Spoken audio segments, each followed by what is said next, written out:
Bismillahirrahmanirrahim. Assalamualaikum warahmatullahi wabarakatuh. Alhamdulillahi rabbil alamin. Alhamdulillahilladzi anzala al-Qur'an al-Karim fi Ramadan hudan lin-nasi wa bayyinatin minal huda wal furqan. Wassalatu wassalamu ala rasulillahilladzi ursila rahmatan lil alamin likamalin nuqsan. Salawatullahi alaihi wa salamuhu tam wa ala alihi wa sahbihi wa dhurriyyatihi wa ummatihi ila yaumil mi'ad ma fihi syakkun waladhan wa ba'du. Saudara-saudariku, bersyukur pada Allah Subhanahu wa taala kita masih diberikan kekuatan untuk beriman, dan dengan itu kita insyaallah mampu menjalani rangkaian ibadah Ramadan kita sampai dengan detik ini, di hari ini, dan semoga pada hari Rabu ini waktu Indonesia bagian Barat menjelang berbuka kita mendapatkan penerimaan terbaik di sisi Allah Subhanahu wa taala. Baik itu terkait dengan amal ibadah yang kita lakukan, doa-doa yang kita panjatkan, pun juga dengan taubat dan istighfar yang kita mohonkan kepada Allah Subhanahu wa ta'ala. Teman-teman, di pertemuan yang lalu kita telah belajar tentang amalan penting Nabi yang spesifik dilakukan secara konsisten dan intens di bulan Ramadan, yaitu interaksi dengan Al-Quran.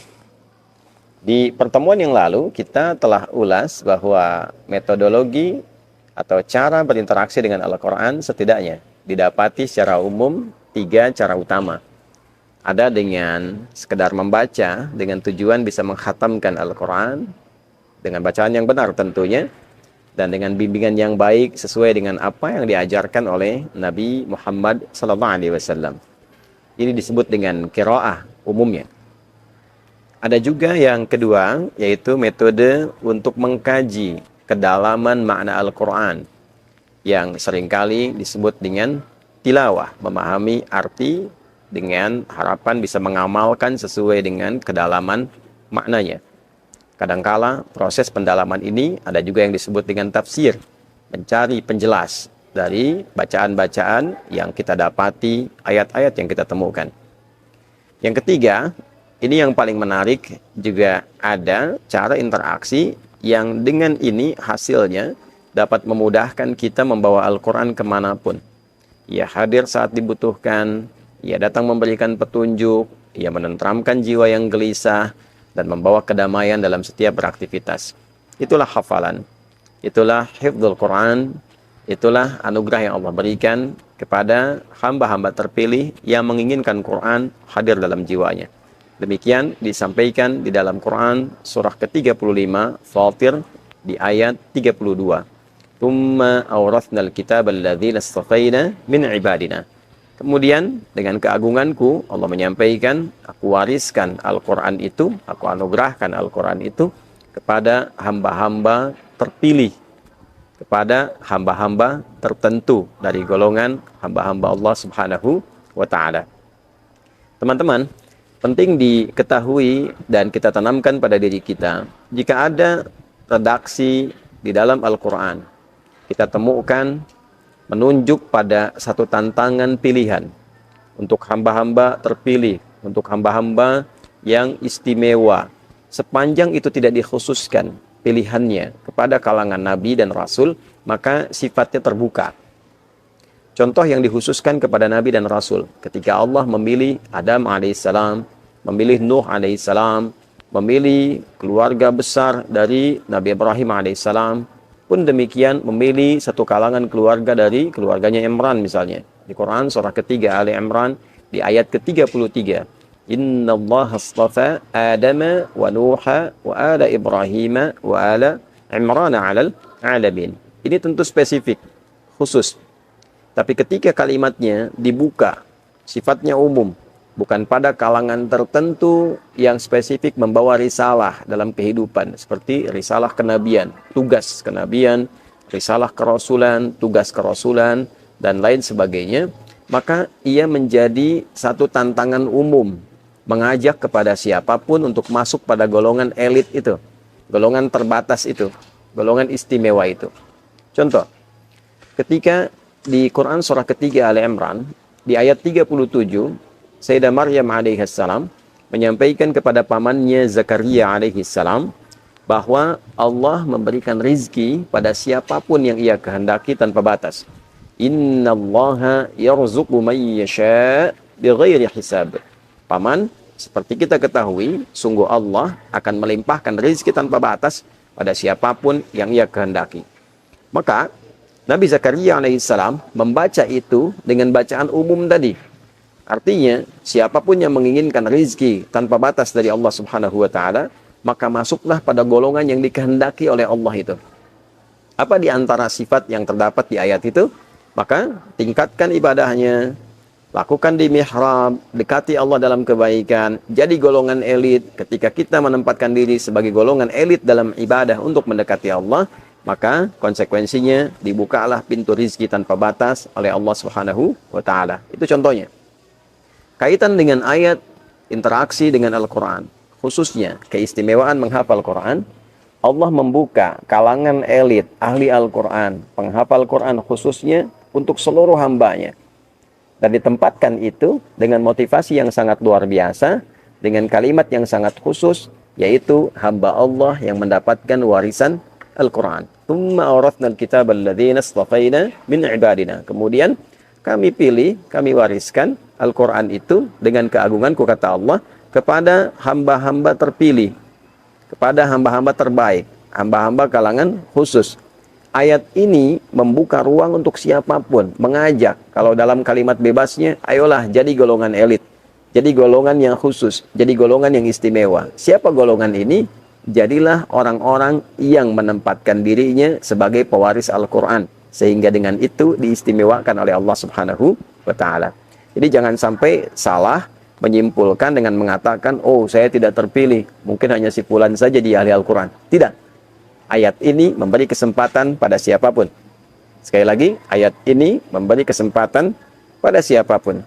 Oleh karena itu, ketika ditafsirkan dengan ayat-ayat yang lain, Allah Subhanahu wa Ta'ala memberikan penjelasan kepada siapapun yang menginginkan untuk bisa menjadi bagian dari kalangan elit ini.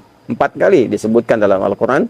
Di surah ke-54 kita temukan kalimat yang sangat jelas dan tegas ketika Allah menyampaikan, walaqad yassarnal Qur'ana lidzikri fahal mim muddakir. Dan sungguh jangan pernah ragukan, dengan keagunganku aku mudahkan Al-Quran itu untuk diingat, untuk dihafalkan. Adakah di antara engkau yang mau masuk pada golongan elit yang ingin menghafalkannya? Nah, jadi konfirmasi langsung dari Al-Quran disebutkan 4 kali di surat yang sama. Kita temukan sangat luar biasa di ayat ke-17, ayat 22, ayat 32, dan ayat ke-40. Dengan kalimat yang sama, seakan memberikan kesan, sekali disebutkan Anda masih ragu, 2 kali diingatkan, jangan pernah ragu lagi. Masih kurang yakin, 3 kali disampaikan. Masih kurang percaya diri juga, maka 4 kali ditegaskan. Kalau sudah 4 kali belum yakin juga, maka dengan cara apa lagi kemudian harus diingatkan. Nah, teman-teman, bila ada yang bertanya, apa yang harus dilakukan yang memudahkan kita untuk menjadi golongan yang khusus ini dalam rangka menghafal Al-Quran, dalam rangka menjadi bagian dari ahli Al-Quran, khusus spesialisasi hafalan. Bahasa paling gampangnya, paling ringannya, bagaimana cara cepat menghafal Al-Quran, khususnya di bulan Ramadan yang penuh dengan anugerah ini. Teman-teman, yang pertama, bersyukur bila kita mendapati Ramadan, karena Ramadan adalah momentum yang paling cepat, momentum yang paling tepat untuk mengkhususkan diri menghafal Al-Quran, karena sifat-sifat waktu dan keadaan yang meliputi Ramadan memudahkan setiap muslim khususnya untuk menghafal Al-Quran. Tinggal kita menghadirkan 5 hal utama untuk mempercepat hafalan Quran kita di bulan Ramadan ini. Baik, dengan cepat kita sampaikan. Yang pertama, hendaknya setiap kita menghadirkan niat paripurna, betul-betul berniat ya ingin hafal Al-Quran. Sekali lagi, betul-betul berniat ingin hafal Al-Quran. Tanamkan niat dalam jiwa kita, dan niat inilah yang akan menjadi pondasi awal, pondasi yang paling kuat supaya dengan pondasi itu kita bisa berpijak dan memberikan motivasi yang kuat dan kokoh agar kita mampu optimal bisa mewujudkan apa yang kita harapkan dengan hafalan Quran tadi. Jadi satu, optimalkan niat. Dalilnya Nabi SAW menyampaikan innamal a'malu bin niat. Semua pekerjaan kita itu akan bergantung kepada niatnya. Ya, itu yang melahirkan motivasi. Anda kalau nggak punya motivasi, nggak akan melakukan sesuatu dengan sungguh-sungguh. Ya, karena Anda mendapat info kalau bekerja di sini dapat salary sekian, maka Anda serius. Bahkan untuk lamaran saja baru dibuka jam 9, Anda sebelum subuh sudah berangkat. Ya, karena niat. Ya, karena niat. Nah, itu penting sekali menempatkan niat seperti halnya seseorang mengejar sesuatu yang sangat dia dambakan. Ini yang pertama. Yang kedua, teman-teman sekalian, setelah kita berniat, maka mintalah kepada Allah untuk mendapatkan pertolongan di sisinya. Ya, minta kepada Allah supaya dimudahkan. Misal, ada doa yang paling populer dari Nabi SAW yang bisa kita bacakan, dan tanpa kita sadari doa ini sebetulnya salah satu rangkaiannya memudahkan kita menghafal Al-Quran. Ya, doanya yang dimaksudkan adalah Allahumma a'inni ala zikrika wa syukrika wa husni ibadati. Allahumma a'inni, ya Allah, mohon anugerahkan pertolongan kepada aku. Tolong aku ya Allah. Ala zikrika, supaya aku bisa berzikir kepadamu. Optimal zikir kepadamu. Nah, zikir ini banyak. Ya, berdoa itu zikir. Quran surah ke-7 ayat 205. Wadhkur rabbaka fi nafsika tadarruan wa khifatan wa dunal jahri minal qaul. Ayo doa, minta. Kalau ada masalah minta sama Allah, jangan berkeluh kesah. Ya, minta sepenuh jiwamu, sepenuh hatimu, ya, dalam keadaan yang khusyuk. Kemudian juga salat itu zikir. Ya, salat disebut zikir dalam Al-Qur'an. Wa aqimis salata bidzikri, tunaikan salat sebagai zikir kepadaku. Nah, jangan lupa menghafal Al-Quran pun itu bagian zikir, dan zikir yang sangat istimewa. Karena ketika kita akan menghafal Al-Quran, perintah dari Al-Qurannya, motivasi dari Al-Qurannya menggunakan kalimat zikir. Walaqad yassarnal Qur'ana lidzikri fahal mim muddakir. Dan sungguh dengan keagunganku, kata Allah, aku telah mudahkan Al-Quran untuk diingat, dihafalkan sebagai zikir. Ingatan menghafal Quran itu oleh Quran disebut dengan zikir. Maka di antara Anda, adakah yang ingin masuk pada golongan ini? Adakah di antara Anda yang ingin berzikir dengan Al-Quran? Mengingat Al-Quran. Jadi proses mengingat Al-Quran itu disebut dengan zikir. Bahkan di Quran surah 15 Al-Hijr di ayat 9, Allah menjaga Al-Quran itu dengan sebutan zikirnya. Inna nahnu nazzalna dzikra wa inna lahu lahafidhun. Sungguh dengan keagunganku, aku, ini turunkan Al-Quran itu, ya, perhatikan baik-baik kalimatnya. Aku turunkan Al-Quran itu secara bertahap supaya menjadi zikir untukmu dalam kehidupan. Ya, dengan hafalan itu engkau bisa mengingatkan engkau. Begini cara melangkah, ayatnya hadir. Begini cara menatap, ayatnya hadir. Begini cara bekerja, ayatnya hadir. Pengingat kita supaya semua bagian perilaku kehidupan kita mendapat bimbingan dari Allah Subhanahu wa ta'ala. Maka supaya kita mudah berzikir dengan Al-Quran, mengingat Al-Quran, menghafal Al-Quran, di antara doanya, Allahumma a'inni ala zikrika. Ya kan? Kemudian syukrika untuk syukur, wa husni ibadatik untuk ibadah. Ini aspeknya luas sekali. Ya, saya terangkan dari satu bagian yang zikirnya dulu. Kemudian yang ketiga, setelah kita berniat, yang kedua memohon pertolongan pada Allah Subhanahu wa ta'ala, yang ketiga memilih waktu spesifik dan memprioritaskannya. Ya, Anda 24 jam itu punya berapa lama untuk Al-Quran? Oke?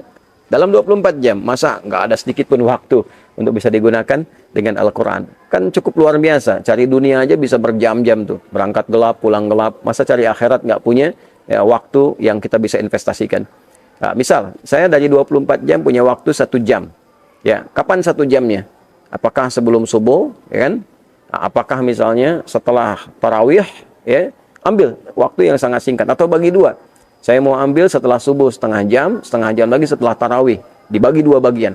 Ya, maka setelah Anda menetapkan 1 jam itu, taruhlah dibagi 2 tadi, jadikan sebagai prioritas. Ya, kalau sudah prioritas, artinya sudah tidak bisa diganggu gugat. Ya, tidak bisa diganggu gugat. Kalau sudah pada waktunya itu hanya untuk Al-Quran saja. Yang lain menepik. Ya, maka silahkan ditata ke waktu-waktu lain. Bila ada darurat kemudian terpakai waktu itu, maka silahkan diganti di waktu yang lain. Yang terpenting adalah konsistensi Anda menempatkan 1 jam sehari bersama Al-Quran, itu bisa optimal. Baik, yang keempat teman-teman sekalian, ini juga tidak kalah penting. Setelah, sekali lagi kita berniat, berdoa memohon pertolongan Allah, mencari dan meluangkan waktu sebagai prioritas untuk menghafal Quran. Yang keempat, ini menjadi bagian yang terpenting untuk memulai. Mencari guru yang baik. Mencari guru yang baik. Nah, ini penting karena Quran itu sampai kepada kita dengan metodologi talaqi. Ada guru membimbing. Ini menjadi dasar kemu'jizatan terbesar, salah satunya untuk Al-Quran. Sehingga dengan itu terjagalah Al-Quran itu. Ya, baik itu bacaannya, pun demikian juga tulisannya di mushaf. Jadi teman-teman, cari guru yang baik, yang bisa mengecek bacaan kita, yang bisa kita dengar sebelum kita baca, sehingga nanti ketika menghafal, kita menghafal yang benar. Jangan sampai menghafal yang salah, ya, yang dengan itu membutuhkan perbaikan yang panjang, sehingga lelah kembali waktu untuk mengulangnya, untuk memperbaikinya. Dalam kondisi sulit mendapatkan itu semua, ya, misal saya agak kesulitan mendapatkan guru yang tepat dalam kondisi kekinian. Sekarang fasilitas sudah mulai banyak. Ada murattal misalnya, ya, caranya nanti secara spesifik bisa Anda dengarkan dulu. Ya, setelah Anda dengar, ikuti bacaannya baik-baik, gitu kan. Nah, setelah itu, setelah merasa baik, merasa benar, baru kemudian kita coba untuk memulai hafalan kita. Ya, jadi siapkan guru dan perangkat yang benar, ya. Yang kelima, yang terakhir, teman-teman sekalian, nah ini tidak kalah penting, yaitu kesungguhan dan kesabaran dalam menjalaninya. Ya, sungguh-sungguh, serius, dan sabar dalam menjalani prosesnya. Kalau sudah kita awali dengan niat yang kuat, minta pertolongan kepada Allah, luangkan waktunya, ada guru, ada perangkatnya, pilih mushaf. Yang keempat, gurunya ada, perangkatnya ada, pilih mushaf. Mushafnya mohon tidak ganti-ganti. Ya, ambil satu mushaf, cari yang standar, jangan berganti supaya tidak bingung. Ya, supaya tidak bingung. Jadi gunakan satu mushaf sebagai patokan sampai dengan selesai. Lalu jalani dengan sabar, jalani dengan sungguh-sungguh. Kesuksesan diraih dengan kesungguhan dan kesabaran. Quran surah ketiga Ali Imran ayat 142. Am hasibtum an tadkhulul jannata walamma ya'lamillahu alladhina jahadu minkum wa ya'lamas sabirin. Apakah Anda menduga akan sukses begitu saja meraih apa yang Anda harapkan sementara belum nampak pada diri Anda di sisi Allah kesungguhan Anda untuk mewujudkannya dan kesabaran dalam menjalani prosesnya. Itulah sebabnya yang menjadikan ahli Quran diterima oleh Allah saat hari kiamat untuk masuk ke dalam surga terbaiknya, bahkan diberi kesempatan dengan syafaat Al-Quran menggandeng keluarganya dan disambut oleh para malaikat di depan pintu surga. Perhatikan kalimat malaikat dalam menjambutnya. Jannatu adni yadkhulunaha wa man salaha min abaihim wa azwajihim wa dhurriyyatihim wal malaikatu yadkhuluna alaihim min kulli bab salamun alaikum bima sabartum fa ni'ma uqbad dar. Maka orang-orang saleh diantaranya dari ahli Al-Quran masuk ke dalam surga lewat surga Aden, diperintahkan oleh Allah menggandeng orang tuanya, pasangannya, anak keluarga keturunannya, dan ia memasuki surga, diperintahkan malaikat berdiri di setiap pintu surga menyambut mereka, lantas mereka mengatakan salamun alaikum bima sabartum, selamat karena Anda semua sabar dalam menjalani proses hingga mendapatkan anugerah surga di tempat ini. Fa ni'ma uqbad dar, silahkan nikmati tempat terindah yang belum pernah dijamah. Kalimat pertama malaikat menyambut ahli Al-Quran, menyambut kalangan orang soleh adalah selamat karena Anda sabar. Maka sabar dalam menjalani tahapannya, sabar dalam mengatasi perjuangan mental, sabar dalam menyusun waktu untuk mendapati apa yang diharapkan, hingga tibalah keheningan, kebeningan, keharuan, dan kesyahduan yang mengiringi akhir dari hafalan kita ketika lancar Al-Baqarah, lancar Ali Imran, lancar An-Nisa. Rasakanlah sensasi terbata-bata yang menutup hafalan di surat An-Nas yang biasanya orang lancar. Kini kita sedikit terbata dengan mengalirkan air mata karena tak terasa Quran sudah hadir dalam jiwa kita. Semoga dengan tips-tips yang singkat ini memberikan kepada kita motivasi yang kuat dan cepat untuk mau menjadi bagian dari ahli Al-Quran, khususnya di bulan Ramadan ini. Satu kali di satu negara ada seorang suami yang sibuk. Dia mencoba mengatur waktunya untuk cuti khusus i'tikaf demi menghafal Al-Quran, maka dia tempatkan waktu cutinya dalam setahun. Dia ambil 10 hari khusus untuk i'tikaf. Dia niatkan untuk menghafal Quran. Dia pamit pada istri dan keluarganya. Dia hadir di masjid dengan target utama, saya ingin hafal setidaknya 3 juz. Selama hidup ini jauh dari Al-Quran, maka dia investasikan 10 hari untuk menghafalkan 3 juz Al-Quran. Maka dia bersungguh-sungguh menghafalkan. Targetnya 3 juz. Dia optimalkan waktunya, dia siapkan niatnya, dia minta pertolongan pada Allah, dia bersungguh-sungguh, dia bersabar. Dia dapatkan guru yang baik untuk membimbing. Maka Masya Allah, di hari ke-10, dia sangat berbahagia. Yang selama ini, dia rasakan sangat sulit untuk menghafal. Dia rasakan selama ini hanya sedikit yang dia dapatkan. Ternyata 10 hari, dia bisa hafal 3 juz. Dia tanyakan pada dirinya, kemana aja selama ini? Kurang lebih perasaannya yang kita lukiskan demikian. Maka pulang dia ke rumahnya dengan bahagia, disambut istrinya dengan bahagia, kemudian istrinya mencium tangannya, mengucapkan selamat kepadanya, karena telah berhasil mendapatkan hafalan yang sempurna. Itulah diantara kisah yang bisa kita jadikan inspirasi. Tapi yang lebih dahsyat, ternyata ketika suami ke masjid untuk i'tikaf menghafal Quran, istrinya pun yang bahkan sedang memberikan ASI kepada anaknya, tidak jauh dari mushaf. Setiap waktu dia mencoba menghafal juga. Dia ingin memberikan kebahagiaan untuk suaminya, dan Allah berikan anugerah dengan keikhlasannya. Suami hafal 3 juz dalam 10 hari, istrinya ternyata telah hafal 30 juz dalam masa suaminya sedang i'tikaf itu. Semoga kita menjadi bagian dari ahli Al-Quran, dijaga di dunia, dimuliakan di akhirat, dan berhasil memanfaatkan Ramadan tahun ini untuk lebih dekat dengan Al-Quran dan menjadi bagian dari orang-orang yang dikhususkan oleh Allah Subhanahu wa Ta'ala. Ahlul Quran, ahlullahi wa khassatuh. Ahli Al-Quran adalah orang-orang yang sangat dekat dengan Allah dan diberikan privilege yang sangat luar biasa. Allahumma taqabbal minna innaka antas sami'ul alim wa tub 'alaina innaka antat tawwabur rahim. Allahumma ij'alna min ahli al-Qur'an waj'al al-Qur'ana sahiban lana fid dunya wa syafi'an lana fil akhirati ya arhamar rahimin. Sallallahu ala sayyidina Muhammad wa ala alihi wa sahbihi ajma'in wa akhiru da'wana alhamdulillahi rabbil alamin. Demikian Adi Hidayat Mira. Assalamualaikum warahmatullahi wabarakatuh.